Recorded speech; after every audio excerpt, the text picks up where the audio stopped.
There is a specific dynamic that plays out in almost everyone's life at some point, and for some people, it plays out constantly in nearly every significant relationship and environment they are part of.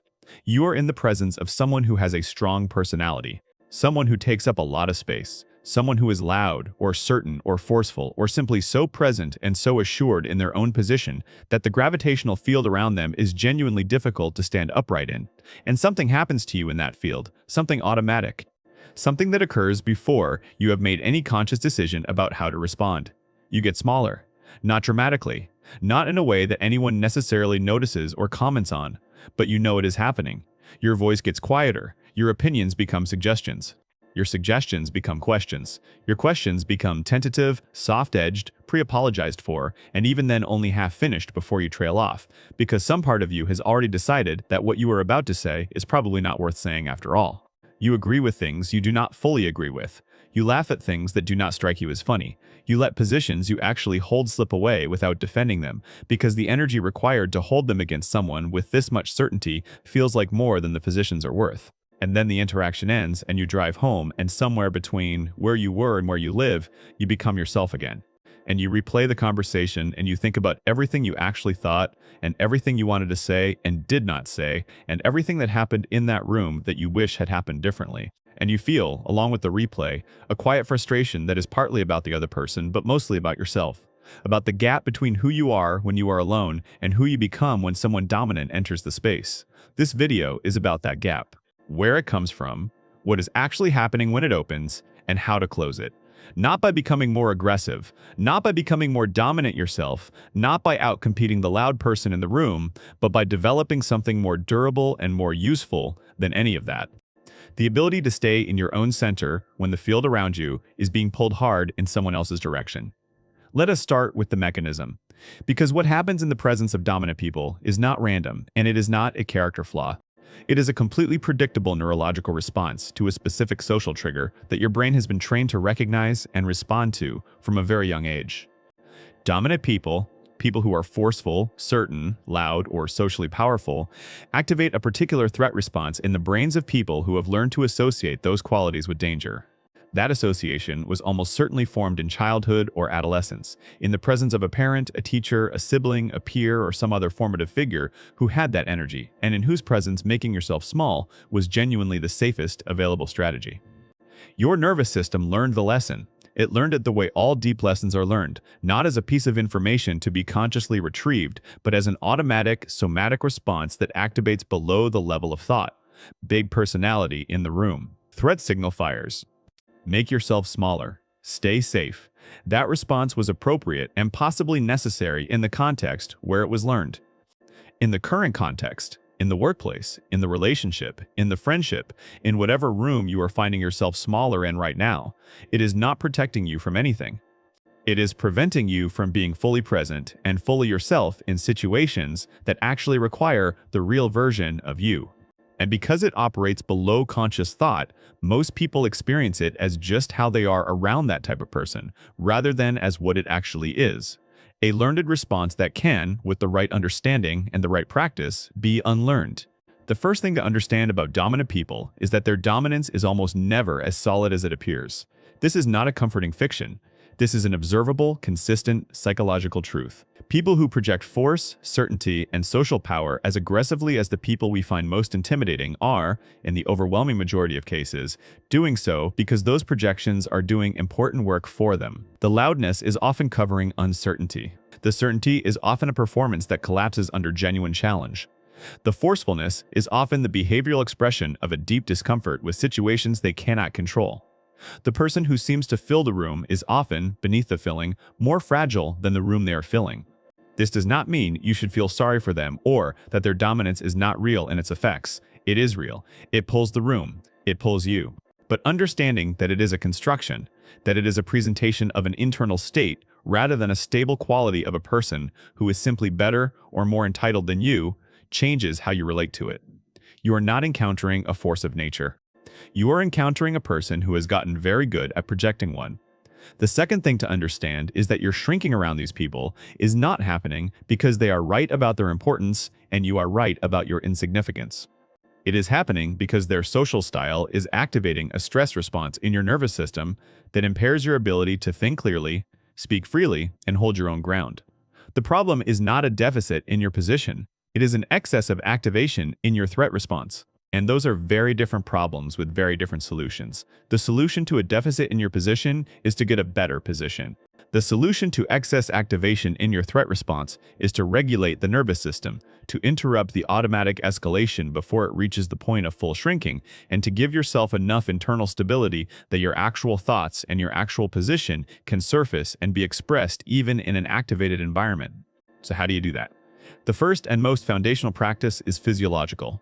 Before cognitive reframing, before communication strategies, before anything that operates at the level of thought, the nervous system needs a signal that it is not under threat.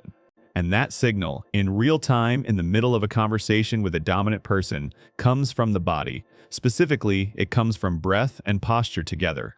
When the shrinking begins, when you feel the pull towards smaller, quieter, less, your body has already begun the physical expression of that state. Your breath has gotten shallower, your chest has begun to close, your voice has moved higher and toward the throat. Your physical footprint in the space has begun to contract, and every one of those physical changes is sending an upward signal to your brain confirming that yes, this is a threat situation, shrink further. The interruption is a deliberate, conscious reversal of the physical state. A full breath. Not a dramatic intake, but a real, complete exhale that lets the chest open and the shoulders drop. A deliberate settling of your posture, not puffed up, not performatively big, just back to your actual full size. A slowing of your speech if you have started to rush. A lowering of your voice toward your natural register if it has crept up. These physical adjustments do not eliminate the activation, but they interrupt the feedback loop that was accelerating it. They send a countersignal to the brain. Body is not in full contraction, this is manageable, we can stay and think. This takes practice because under activation, the body's instructions feel very convincing. The instinct to contract feels like the right thing to do because it feels like it will produce safety. Overriding it requires a deliberate decision made in the middle of a genuinely activating situation to trust a different signal. That decision gets easier with repetition. The first few times you do it, it will feel like pushing against something solid. After enough repetitions, it becomes a familiar move, a reliable tool you know how to reach for when the situation requires it. The second practice is what I call holding your ground before the challenge. Most people think about standing their ground in terms of what happens when they are directly challenged or dismissed or overridden, and that moment matters. But the groundwork for how you respond to that moment is laid much earlier in how you show up before any direct confrontation has occurred. Dominant people read the room before they dominate it. They are, often without conscious awareness, assessing where the resistance is and where the path of least resistance lies, and they direct their force accordingly. When you arrive in a room already smaller than your full size, voice already tentative, posture already contracted, eye contact already uncertain, you are communicating your own position in the invisible social hierarchy before a single word has been exchanged. You are showing them where the soft ground is. When you arrive at your full size, grounded, settled, present, not performing confidence but not contracting from it either, the dynamic is different before anything has happened. The space around you is not empty, it is occupied. Not aggressively, not competitively, just taken. This is where I am. This is how much space my presence requires. That occupation of your own space, before anyone has challenged it, changes the entire geometry of what follows. The third practice is the hardest one and the most important. It is learning to hold your position through the discomfort of being pushed. When dominant people push, when they disagree forcefully, when they dismiss what you have said, when they redirect the conversation away from your contribution, when they look at you with the specific quality of attention that says, "I am not taking this seriously," there is a very strong pull to abandon your position. Not because the position was wrong, but because the discomfort of holding it in the face of that kind of dismissal is genuinely painful. The dismissal activates the same threat response we have been discussing, and the fastest way to relieve that threat response is to give in. To say, actually, you are probably right. To soften the position into something the dominant person can accept. To retreat, get small, stop being a source of friction. Every time you do that, two things happen simultaneously. The immediate discomfort is relieved, and the pattern gets reinforced. Your nervous system learns again that retreat is the solution to this particular kind of pressure, which makes retreat more likely the next time the pressure is applied. The shrinking deepens with every surrender because every surrender is another lesson in the same curriculum. Holding your position through the discomfort does not mean being rigid. It does not mean refusing to engage with legitimate challenge or dismissing better arguments because admitting you were wrong feels like surrender.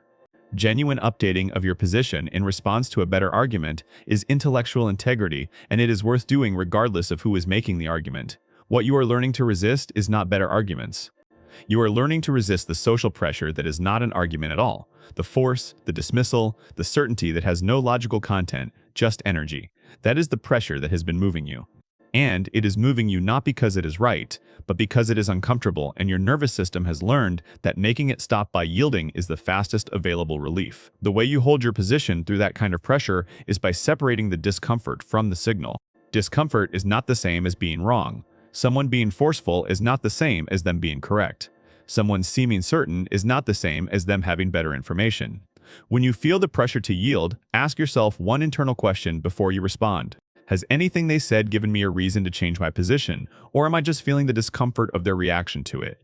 If the answer is the latter, if there is no new information, no better argument, just pressure and energy, then the yield is not intellectual honesty. It is just the stress response looking for relief, and you can acknowledge the pressure without giving it what it wants. Something like, I hear that you see it differently, but I still think what I said. Or, I understand, that is your view, mine is different. Or simply, I am going to stick with what I said. Not aggressively, not louder than the dominant person, not trying to match their force with your own force. That is not where you win this, and trying to out-dominate a dominant person on their own terms is almost always a losing strategy. Just steady, just clear, just present in your position without apology and without retreat.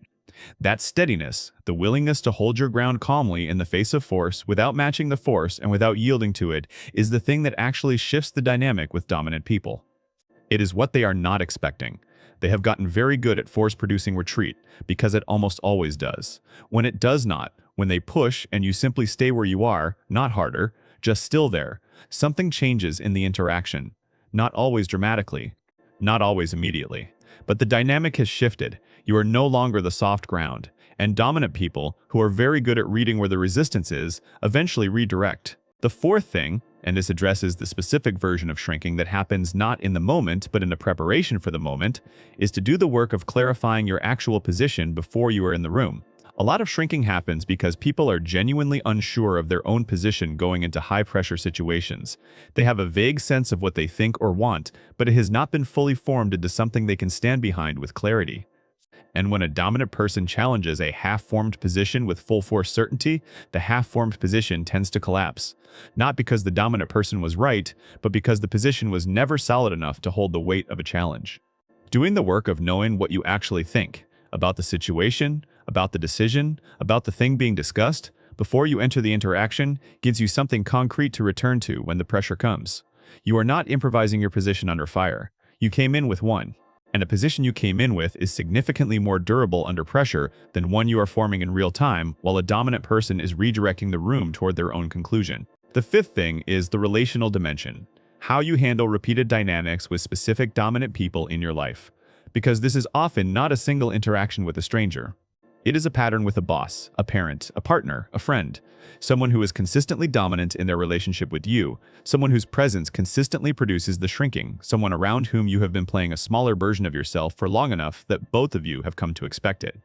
Changing a pattern in an established relationship is harder than managing a single interaction with someone new, because the pattern has expectations built into it on both sides. They expect you to yield, you expect yourself to yield. The room around the interaction is configured for the same dynamic that is always played out. And the first time you do not yield, the first time you hold your position or express your actual view without the coating of softness that has always made it digestible, it will feel to both of you like something significant has happened. It will feel to them like a challenge. It will feel to you like a transgression. It is neither. It is just a different version of you showing up than the version they are used to. And the version they are used to was never the full version. It was the adapted version, the one that the dynamic required. The full version is simply the one that was always there, underneath the adaptation, waiting for enough internal stability to express itself. The relationship will adjust. It will not be comfortable at first. There will be friction. There may be genuine conflict, the dominant person testing whether the change is real or whether the old pattern can be reinstated by applying enough pressure. How you handle that testing determines whether the dynamic actually shifts or whether it reverts. Hold your ground through the testing. Not aggressively, not by escalating, but by simply remaining in your actual position, and the relationship reorganizes around the new version of you. Not always perfectly, not always easily, but genuinely. And the version of the relationship that exists on the other side of that reorganization is one where both people are actually present, not one where one person is fully there and the other is performing a smaller version of themselves to keep the peace. Here is what I want you to take from this. You do not get smaller around dominant people because you are smaller than them. You get smaller because a very old, very well-trained part of your nervous system decided a long time ago that being big in the presence of certain kinds of energy was dangerous. That decision was made with the information available at the time. In a different context, with different people, with better information, it would make a different decision. Your job is to give it better information, not by telling yourself to be confident, not by managing your presentation more carefully, not by learning to perform groundedness in situations where your nervous system is screaming at you to contract, but by accumulating, slowly and consistently, the real evidence that staying in your full size in the presence of dominant people is survivable. That nothing is actually taken from you when you hold your position. That the discomfort of being pushed against is not the same as the danger of being destroyed. That you can feel the pull toward smaller and choose, deliberately, to stay where you are. Each time you make that choice. Each time you hold the breath and settle the posture and say the thing you actually think and stay with the position you actually hold, in the presence of someone who is generating every possible signal that you should be yielding. You are rewriting the lesson. You are telling your nervous system, with evidence it can actually use, that the full version of you is not a liability, that it is not dangerous to take up the space you are entitled to, that you are never actually as small as you have been making yourself. That is the truth. And every interaction where you live, it instead of just knowing, it brings you closer to a version of yourself that does not need reminding anymore. Drop a comment. Who in your life produces this dynamic most consistently? What does it feel like from the inside when the shrinking starts? I want to understand where this lands for people. Subscribe if this is the channel that goes where others do not. Every week, something real. See you in the next one.